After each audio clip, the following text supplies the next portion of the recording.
Very good day to all of you. എല്ലാവർക്കും green വേൾഡിൻ്റെ YouTube ചാനലിലേക്ക് സ്വാഗതം. ഇന്ന് നമ്മളിവിടെ ഡിസ്കസ് ചെയ്യാൻ പോകുന്ന ടോപ്പിക് എന്ന് പറയുന്നത് ഇതിന് മെയിൻലി ഒരു കമ്പനീസിനൊക്കെ റിലേറ്റഡ് ആയിട്ടുള്ളതാണ്, അല്ലെങ്കിൽ അഫ്കോഴ്സ് സേഫ്റ്റി ഓഫീസേഴ്സിന് ഇമ്പോർട്ടൻ്റ് ആയിട്ടുള്ള ഒരു പോയിന്റാണ്. നമുക്ക് ഫയർ റിസ്ക് അസസ്മെൻറ്റ് ഒരു റെഗുലർ ആയിട്ടൊരു ക്വസ്റ്റ്യൻ ആണ്. എന്തുകൊണ്ടാണ് കമ്പനിയിൽ അല്ലെങ്കിൽ ഒരു ഓർഗനൈസേഷൻ ഫയർ റിസ്ക് അസസ്മെൻറ്റ് നമ്മൾ ചെയ്യുന്നത്?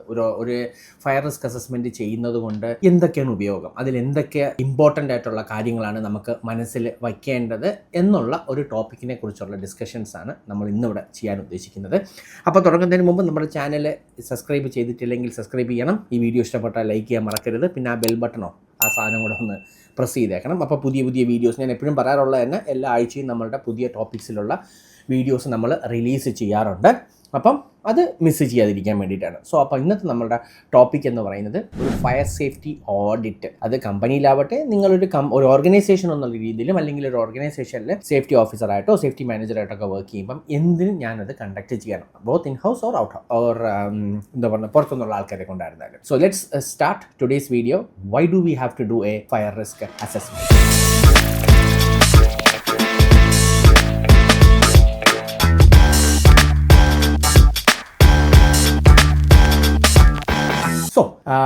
Y fire safety audit matters? എന്തിനാണ് ഈ സംഭവം നമ്മൾ ചെയ്യുന്നതെന്ന് നമുക്ക് എല്ലാവർക്കും അറിയാം. ഈ ഫയർ ആക്സിഡൻറ്റ് എന്ന് പറയുന്നത് നമ്മൾ ഡെയിലി പേപ്പർ തുറന്നു കഴിഞ്ഞാൽ ചില്ലറ ആക്സിഡൻറ്റ്സ് ഒന്നുമല്ല. ഇപ്പോൾ ഈ വീഡിയോ എടുക്കുന്നതിൻ്റെ 2 ദിവസം മുമ്പ്, ഐ തിങ്ക് ഇന്നലെയോ മെനഞ്ഞാന്നോ കൂടെ നമ്മുടെ കേരളത്തിലെ തൃശ്ശൂരോ ആ ഭാഗത്ത് അവിടെ ഒരു ഫയർ ആക്സിഡൻറ്റ് സംഭവിച്ചു, ഒരു വലിയൊരു കടയിൽ. So it was quite big. അത് ലൈവായിട്ട് ചാനലിലെല്ലാം ഉണ്ടായിരുന്നു. അപ്പോൾ അങ്ങനെ തുടങ്ങി കഴിഞ്ഞാൽ അതൊരു പെയിൻറ്റ് കട അങ്ങനെ എൻ്റെ ഓർമ്മയുണ്ട്. സോ അപ്പം ഒട്ടനവധി ഫയർ ആക്സിഡൻറ്റ്സ് അത് കേരളത്തിൽ മാത്രമല്ല ഒരുപാട് സ്ഥലങ്ങൾ സംഭവിക്കുന്നുണ്ട്. കാര്യം ബിസിനസ് വളരുന്ന സമയത്ത് നമ്മൾ എന്ത് ചെയ്യുമെന്ന് വെച്ച് കഴിഞ്ഞാൽ ഒരുപാട് കാര്യങ്ങൾ, ഒരുപാട് സാധനങ്ങൾ നമ്മൾ വീണ്ടും വിചാരമില്ലാതെ നമ്മൾ സ്റ്റോർ ചെയ്യാറുണ്ട്. അപ്പം ആ സമയത്ത് നമുക്ക് ബിസിനസ് ഇമ്പോർട്ടൻ്റ് ആയതുകൊണ്ട് അവർ ഒരു തരത്തിലുള്ള ഫയർ സേഫ്റ്റി മെഷേഴ്സും അവർ എടുക്കാതെ തന്നെ ഈ സാധനങ്ങൾ സ്റ്റോർ ചെയ്യാറുണ്ട്. അപ്പം അതുകൊണ്ട് ഷോർട്ട് സർക്യൂട്ട് കൊണ്ടോ പല കാരണങ്ങൾ കൊണ്ടും ഫയറുകൾ ഉണ്ടാവാനുള്ള സാധ്യത ഉണ്ട്. അപ്പം അങ്ങനെ ഉണ്ടാകുന്ന ഫയറുകളിനകത്ത് ചില്ലറ ആൾക്കാരല്ല മരിച്ചു പോകുന്നത്. 3500 ആൾക്കാർ വേൾഡ് വൈഡ് എല്ലാ വർഷവും നമ്മൾ ഒരുപാട് മരണങ്ങൾ സംഭവിക്കുന്നുണ്ട്. ഇത് വർഷക്കണക്കല്ല, മാസക്കണക്കാണെന്ന് എനിക്ക് വേണമെങ്കിൽ പറയാം. സോ അപ്പം ഏതാണ്ട് $12 ബില്യൺ ആണ് ഇതിൻ്റെ ഒരു അപ്രോക്സിമേറ്റ് കണക്ക് നമുക്ക് നഷ്ടം വരുന്നത് ഈ ഫയർ കാരണം ഉണ്ടാകുന്നതെന്ന് പറഞ്ഞാൽ.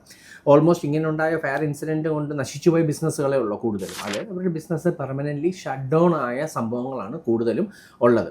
അതുമാത്രമല്ല, ഇങ്ങനെയുള്ള ഇൻസിഡൻറ്റ് സംഭവിക്കുന്ന സമയത്ത് റെഗുലേറ്ററി ഡിപ്പാർട്ട്മെൻറ്റ്സ്, കൺസേൺഡ് ആയിട്ടുള്ള ഗവൺമെൻറ് ഓർഗനൈസേഷൻസും ഫൈനുകളും കിട്ടുവാനുള്ള ചാൻസസ് കൂടുതലാണ് മിക്ക സമയം. എൻവയോൺമെൻറ്റ് പൊല്യൂഷൻ, പിന്നെ അതുണ്ടാകുന്ന സമയത്തുള്ള ഈ ഫയർ അണയ്ക്കാൻ യൂസ് ചെയ്യുന്നുള്ള വെള്ളം കെമിക്കൽ കൊണ്ട് ഒഴുകി അത് അടുത്ത നദിയിലോ എവിടെയെങ്കിലുമൊക്കെ പോയി കഴിഞ്ഞാൽ അതിന് എൻവയോൺമെൻറ്റൽ ഫൈൻസ് ഒരുപാട് സംഭവിക്കും. പിന്നീട് പ്രോപ്പറായിട്ട് ഇൻഷുറൻസ് കിട്ടത്തില്ല. ഈ ഇൻഷുറൻസ് കമ്പനിക്കാർ ഒരു തീ പിടിച്ചെന്ന് പറഞ്ഞ് ഓടി വന്ന് നിങ്ങൾക്ക് അങ്ങ് പൈസ അങ്ങ് തരത്തില്ല. അവർ പ്രോപ്പറായിട്ട് ഇൻവെസ്റ്റിഗേറ്റ് ചെയ്യും. അവരുടെ ഇൻവെസ്റ്റിഗേഷനകത്ത് നിങ്ങൾ ഒരു തരത്തിലുള്ള ഫയർ സേഫ്റ്റി മെഷേഴ്സും എടുക്കാതെയാണ് ഈ സാധനങ്ങൾ അവിടെ സ്റ്റോർ ചെയ്തത്, അല്ലെങ്കിൽ ഈ ഒരു തീപിടുത്തം ഉണ്ടായത് എന്ന് കണ്ടുപിടിച്ചാൽ ₹1 പോലും ഇൻഷുറൻസിന്റെ തുക കിട്ടത്തില്ല. അങ്ങനെ ആരും വിചാരിക്കേണ്ട. ഇൻഷുറൻസ് ഉണ്ട്, അതുകൊണ്ട് തീ പിടിച്ചുകൊണ്ട് ലാഭമാണ് അത് കിട്ടുന്നത്. അത് മാത്രമല്ല, ഇൻഷുറൻസ് തുകയൊക്കെ ചിലവ് കിട്ടിയാൽ തന്നെയും അവർ ഡിഡക്ട് ചെയ്ത്, അവിടെ അണ്ടർ റൈറ്റേഴ്സ് വരും, വന്ന് ചെക്ക് ചെയ്തതിന് ശേഷം ഡിഡക്ട് ചെയ്ത് ഒരു 10% 20% തുക കിട്ടിയാൽ നിങ്ങളുടെ ഭാഗ്യം. അത് 1 വർഷം കൊണ്ട് 2 വർഷം കൊണ്ടൊന്നും കിട്ടത്തൊന്നുമില്ല, ഒരുപാട് കാലതാമസം എടുക്കും.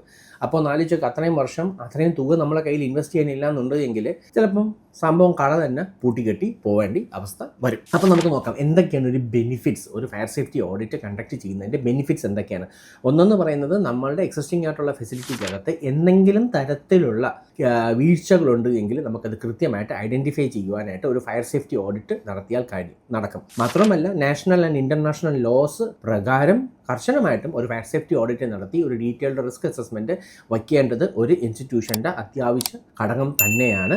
അത് റെഗുലേറ്ററി കംപ്ലയൻസ് കൂടെയാണ്. പിന്നീട് നമ്മളൊരു ഫയർ സേഫ്റ്റി ഓഡിറ്റ് നടത്തുമ്പോൾ നമുക്ക് ഏറ്റവും വലിയ ഉപയോഗം എന്ന് പറയുന്നത് എമർജൻസി പ്രിപ്പയർനെസ്. ഏതെങ്കിലും തരത്തിലുള്ള ഒരു എമർജൻസി നമുക്ക് വന്നു കഴിഞ്ഞാൽ അതിന് എന്തൊക്കെ ആക്ഷൻസ് നമ്മൾ എടുക്കണം, അതിനെക്കുറിച്ചൊന്ന് പ്രിപ്പയർഡ് ആവാനും ഒരു ഫയർ സേഫ്റ്റി ഓഡിറ്റ് നടത്തുന്നത് കൊണ്ട് നമുക്ക് ഉപയോഗം നടക്കും. പിന്നെ ഫയർ സേഫ്റ്റി ഓഡിറ്റ് നടത്തുന്നതുകൊണ്ട് ഞാൻ നേരത്തെ പറഞ്ഞ പ്രശ്നങ്ങൾ നമ്മൾ കണ്ടുപിടിക്കുകയും അതിനനുസരിച്ചിട്ടുള്ള ആക്ഷൻസ് എടുക്കാൻ സാധിക്കുന്നത് കൂടി പീപ്പിൾസ്, ബിസിനസ്, ഇവരെല്ലാം നമുക്ക് സംരക്ഷിക്കും. പീപ്പിൾ ആൻഡ് ബിസിനസ്, അവരെ നമുക്ക് പ്രൊട്ടക്ട് ചെയ്യാനായിട്ട് സാധിക്കും. മാത്രമല്ല, അങ്ങനെ പ്രോപ്പർ മെഷേഴ്സ് എടുക്കുന്ന ഒരു കമ്പനിയിൽ വർക്ക് ചെയ്യുന്ന എംപ്ലോയീസിന്റെ മൊറാലും അത് ഒട്ടനവധി ചേഞ്ചസ് വരുത്തും. അതായത് അവർക്കും ഒരു വിശ്വാസം വരും, ഈ കമ്പനി സേഫ് ആണ് എനിക്ക് വർക്ക് ചെയ്യാനായിട്ട്, നാളെ ഒരു തീ പിടിച്ച് എനിക്കോ എൻ്റെ കൂട്ടുകാർക്കോ അല്ലെങ്കിൽ എൻ്റെ കൂടെ വർക്ക് ചെയ്യുന്നവർക്കോ ഒരു ആക്സിഡന്റ് ഉണ്ടാവില്ല എന്നുള്ളൊരു വിശ്വാസം വരുന്നതോടുകൂടി അതിൽ വർക്ക് ചെയ്യുന്ന എംപ്ലോയീസിനും morally they are good, morally അത് അവർക്ക് നല്ലത് തന്നെയാണ്. ഇനി അടുത്തത് എന്തൊക്കെയാണ് നമ്മളൊരു ഫയർ സേഫ്റ്റി ഓഡിറ്റിനകത്ത് ഇൻക്ലൂഡ് ചെയ്യേണ്ടതെന്ന് പറയുന്നത്, ഒന്നെന്ന് പറയുന്നത് രണ്ട് രീതിയിൽ നമുക്ക് ഓഡിറ്റ് ചെയ്യാം. ഒന്നെന്ന് പറയുന്നത് കമ്പനിക്ക് അകത്തുള്ള ആൾക്കാർ, രണ്ടാമത്തേന്ന് പറയുന്നത് കമ്പനിയുടെ പുറത്തുനിന്ന് കൊണ്ടുവരുന്ന ആൾക്കാർ, തേർഡ് പാർട്ടി ഓർഗനൈസേഷൻസ്. നമുക്ക് ഒരുപാട് റിക്വയർമെന്റ്സ് വരുന്നുണ്ട്, ഒരുപാട് കമ്പനീസ് നമ്മുടെ അടുത്ത് പറയുന്നുണ്ട് ഈ ഫയർ സേഫ്റ്റി ഓഡിറ്റുകൾ നടത്താനായിട്ട്. അപ്പം അങ്ങനെയും നമ്മൾ ചെയ്യുന്നുണ്ട്. സോ അപ്പോൾ രണ്ട് രീതിയിൽ ചെയ്യാം, ഒന്ന് ഇന്റേണൽ ഓഡിറ്റ്, പിന്നെ ഒന്ന് എക്സ്റ്റേണൽ ഓഡിറ്റ്. മെയിൻലി നമ്മൾ ചെയ്യുന്നതെന്ന് വെച്ച് കഴിഞ്ഞാൽ അവിടെ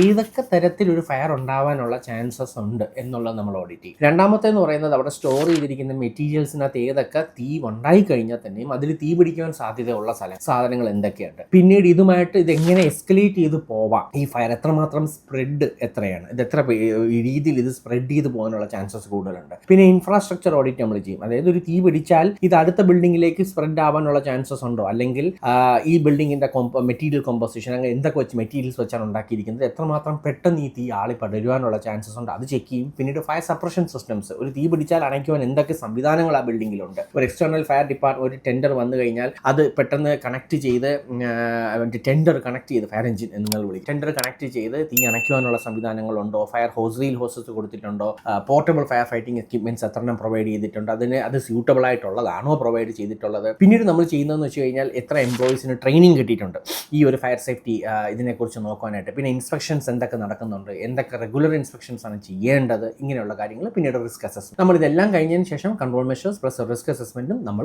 ചെയ്ത് കൊടുക്കാറുണ്ട്. അത് ഡിപ്പെൻഡ്സ് അപ്പോൺ വാട്ട് ഈ കമ്പനി. എപ്പോഴും നമ്മൾ ഒരു വർഷത്തിൽ ഒരിക്കലെങ്കിലും നമ്മളൊരു എക്സ്റ്റേണൽ ഓഡിറ്റ് നമ്മൾ ചെയ്തിരിക്കണം. കാര്യം നമ്മൾ സ്ഥിരമായിട്ട് ഒരു കമ്പനിയിൽ വർക്ക് ചെയ്യുന്ന സമയത്ത് നമ്മളത് ഡെയിലി കാണുന്നത് കൊണ്ട് അവിടെ എന്തെങ്കിലും മിസ്റ്റേക്ക് ഉണ്ടെങ്കിൽ നമുക്ക് ഐഡന്റിഫൈ ചെയ്യാൻ സാധിക്കില്ല. ആ സമയത്ത് നമ്മളൊരു എക്സ്റ്റേണൽ ടീം മെമ്പറിനെ കൊണ്ടുവന്നു കഴിഞ്ഞാൽ നമുക്ക് ഈസി ആയിട്ട് ഐഡന്റിഫൈ ചെയ്യാൻ പറ്റും, അവർക്ക് ഈസി ആയിട്ട് ഐഡന്റിഫൈ ചെയ്യാൻ പറ്റും ഇത് ശരിയല്ല, ഇത് തെറ്റാണ് എന്നുള്ളത്. അതുകൊണ്ട് വളരെ നല്ലതാണ്. പിന്നീട് നമ്മൾ ഇതിനെ ബേസ് ചെയ്ത് ട്രെയിനിങ് ആൻഡ് അവയർനെസ്, എന്തൊക്കെ പ്രോബ്ലംസ് ആണോ നമ്മൾ കണ്ടുപിടിച്ചത് അതെല്ലാം റെക്ടിഫൈ ചെയ്തിട്ട് ഇനി അത് ഉണ്ടാവാതിരിക്കാനായിട്ട് എംപ്ലോയീസിന് ട്രെയിനിങ് കൊടുക്കണം. അല്ലെങ്കിൽ നമ്മൾ ഇന്ന് എടുത്ത് മാറ്റിയ സാധനം 2 ദിവസം കഴിയുമ്പോൾ തിരിച്ച് എംപ്ലോയീസ് അവിടെ തന്നെ ഇത് കൊണ്ടുവന്ന് വയ്ക്കും, due to the work nature of whatever it is. അപ്പം അങ്ങനെ സംഭവിക്കാതിരിക്കാനായിട്ട് അവർക്ക് എന്തൊക്കെ ഇൻസ്ട്രക്ഷൻസ് കൊടുക്കാം, അവർക്ക് എന്തൊക്കെ ട്രെയിനിങ്സ് കൊടുക്കാം, അതിനെക്കുറിച്ചും നമ്മൾ ചെയ്യും. അത് മാത്രമല്ല പിന്നീട് ഇതിനകത്തൊരു ഇമ്പോർട്ടൻറ്റ് ഭാഗമാണ് electrical safety audit. One of the major reasons എന്ന് പറയുന്നത് ഇലക്ട്രിക്കൽ ഷോർട്ട് സർക്യൂട്ട്സ് തന്നെയാണ് ഒരു ഫയറിന്റെ മേജർ റീസൺ. അപ്പം ആ ഇരിക്കുന്ന ഇൻസ്ട്രുമെന്റ്സ് എല്ലാം ഓക്കെ ആണോ, ഇലക്ട്രിക്കൽ ഇൻസ്റ്റലേഷൻസ് എല്ലാം ഓക്കെ ആണോ, അവിടെ ഒരു ഷോർട്ട് സർക്യൂട്ട് ഉണ്ടാവാനുള്ള ചാൻസസ് ഉണ്ടോ, എർത്തിങ് എല്ലാം പ്രോപ്പർലി വർക്ക് ചെയ്യുന്നുണ്ടോ, ഇതെല്ലാം ഒരു ഫയർ റിസ്ക് അസസ്മെന്റിന്റെ ഭാഗമായിട്ട് നമ്മൾ കണ്ടക്ട് ചെയ്യും. അത് കണ്ടക്ട് ചെയ്യണം, നമ്മളെന്നല്ല നിങ്ങളായിരുന്നാലും അതെല്ലാം കൃത്യമായിട്ട് കണ്ടക്ട് ചെയ്തേ പറ്റത്തുള്ളൂ. എന്നാലേ നമുക്ക് ഐഡന്റിഫൈ ചെയ്യാൻ സാധിക്കുകയുള്ളൂ ഒരു ഇൻസ്റ്റിറ്റ്യൂഷനിൽ ഫയർ ഉണ്ടാവാനുള്ള ചാൻസ് ഉണ്ടോ ഇല്ലയോ എന്നുള്ളത്. ഇനി അടുത്തത് കോൺസിക്വൻസസ് ഓഫ് നോൺ കംപ്ലയൻസ് ആണ്. ഞാനിപ്പോൾ ഒരു ഫയർ റിസ്ക് അസസ്മെന്റ് ഓഡിറ്റിനകത്ത് ശ്രദ്ധിക്കേണ്ട കാര്യങ്ങളെല്ലാം ഞാൻ നിങ്ങളുടെ പറഞ്ഞു തന്നു. ഇനി കൂടാതെ നോൺ കംപ്ലയൻസ് ഉണ്ട്. പല രാജ്യങ്ങളിലും നമ്മൾ ഫയർ റിസ്ക് ഓഡിറ്റ് അല്ലെങ്കിൽ ഫയർ റിസ്ക് അസസ്മെന്റ് നമ്മൾ നടത്തിയില്ല എന്നുണ്ട് എങ്കിൽ ഫൈൻ, അത് കമ്പൽസറി ആയിട്ട് സിവിൽ ഡിഫൻസ് അതോറിറ്റീസ് വന്ന് നോക്കിക്കഴിഞ്ഞാൽ നമ്മുടെ കയ്യിൽ ഒരു സിസ്റ്റംസും ഇല്ലാന്നുണ്ടെങ്കിൽ അവർ ചിലപ്പം അവരൊരു വാർണിംഗ് നോട്ടീസ് തരും. ആ വാർണിംഗ് നോട്ടീസ് നമ്മൾ ഇത്ര ദിവസത്തിനകത്ത് കംപ്ലൈ ചെയ്തില്ല എന്നുണ്ടെങ്കിൽ സ്വാഭാവികമായിട്ടും നമുക്ക് അവർ ഫൈൻ അടിച്ച് കൈ തരുകയും ചെയ്യും. പിന്നെ ലീഗൽ കേസസ്, ഇൻ കേസ് അത് കാരണം ഒരു ഫയർ ഉണ്ടായി, അവർ പറഞ്ഞിട്ട് നമ്മൾ കേട്ടില്ല, അത് കാരണം ആർക്കെങ്കിലും ജീവഹാനിയോ അങ്ങനെ എന്തെങ്കിലുമൊക്കെ സംഭവിച്ചു കഴിഞ്ഞാൽ കിട്ടാൻ പോകുന്ന ഫൈനും ക്രിമിനൽ കേസസും ഒക്കെ അതിഭയങ്കരമായിരിക്കും. Depends upon what has happened. പിന്നീട് സ്വാഭാവികമായിട്ടും ബിസിനസ് ലോസ് ഒന്ന് ആലോചിച്ച് നോക്കുക. ആകെ ഉള്ളതൊരു വെയർ ഹൗസ്, ആ വെയർ ഹൗസ് നിറയെ പെയിന്റും അതും ഇതൊക്കെ സൂക്ഷിച്ച് വെച്ചിരിക്കുകയാണ്, യാതൊരു തരത്തിലുള്ള ഫയർ സേഫ്റ്റി മെഷേഴ്സും എടുത്തിട്ടില്ല, മൊത്തം കത്തിപ്പോയി. പിന്നെ അവിടെ ബിസിനസ്സേ ഇല്ലല്ലോ. എത്ര രൂപ ഇൻവെസ്റ്റ് ചെയ്ത് കഴിഞ്ഞാൽ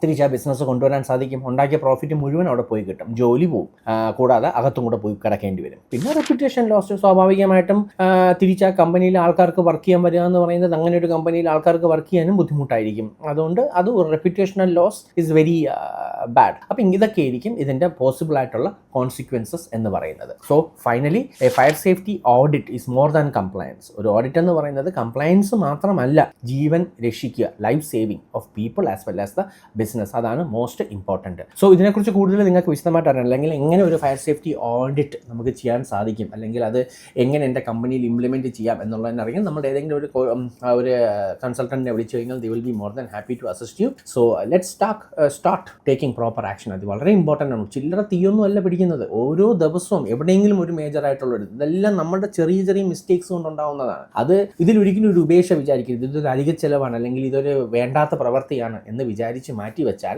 ഇന്നല്ലെങ്കിൽ നാളെ ഒരു ഒറ്റ ചെറിയൊരു സ്പാർക്ക് മതി നമ്മളെ കയ്യിൽ നിൽക്കത്തില്ല. അതേസമയം ഒരു റിസ്ക് അസസ്മെന്റ് നടത്തിയാൽ ഏകദേശ രൂപം നമുക്ക് കിട്ടിയാൽ അതിൻ്റെ അകത്ത് പറയുന്ന കാര്യങ്ങൾ ഒരു വർഷം കൊണ്ട് ഇംപ്ലിമെന്റ് ചെയ്താൽ മതി. അപ്പം സ്വാഭാവികമായിട്ടും നമുക്ക് തന്നെ നമ്മുടെ ബിസിനസ്സിനെ പ്രൊട്ടക്ട് ചെയ്യുവാനായിട്ട് സാധിക്കും. സോ അത് മാത്രമല്ല, നിങ്ങളൊരു കമ്പനിയിൽ വർക്ക് ചെയ്യണമെന്നുണ്ടെങ്കിൽ ഇതേപോലെ ഫയർ റിസ്ക് അസസ്മെന്റ് ഓഡിറ്റ് നടത്തി നിങ്ങളുടെ മാനേജ്മെന്റ് സബ്മിറ്റ് ചെയ്യണം. സാർ ഇന്ന പ്രോബ്ലംസ് ഉണ്ട് എൻ്റെ കമ്പനിയിൽ, ഇത് എത്രയും പെട്ടെന്ന് ക്ലിയർ ചെയ്യണം, ഇല്ലെങ്കിൽ ഒരു തേർഡ് പാർട്ടിയെ വിളിച്ചും കൂടെ നിങ്ങളൊന്ന് ഓഡിറ്റ് ചെയ്ത് നോക്കൂ, അവരുടെ കയ്യിൽ നിങ്ങളുടെ ഒരു എക്സ്പെർട്ട് ഒപ്പീനിയൻ വാങ്ങിക്കൂ എന്ന് പറയുന്നത് വളരെ നല്ലതാണ്. ഇതിൽ ഒരു വിട്ടുവീഴ്ചയും കാണിക്കരുത്. So these are important things with regards to a fire risk assessment or a fire safety audit. So ഈ വീഡിയോ നിങ്ങൾക്ക് ഉപകാരപ്പെടും എന്ന് ഞാൻ വിശ്വസിക്കുന്നു. ഇഷ്ടപ്പെട്ടാൽ ലൈക്ക് ചെയ്യാൻ മറക്കരുത്, നമ്മുടെ ചാനൽ സബ്സ്ക്രൈബ് ചെയ്യാനും മറക്കരുത്, ബെൽ ബട്ടൺ പ്രസ് ചെയ്യുക.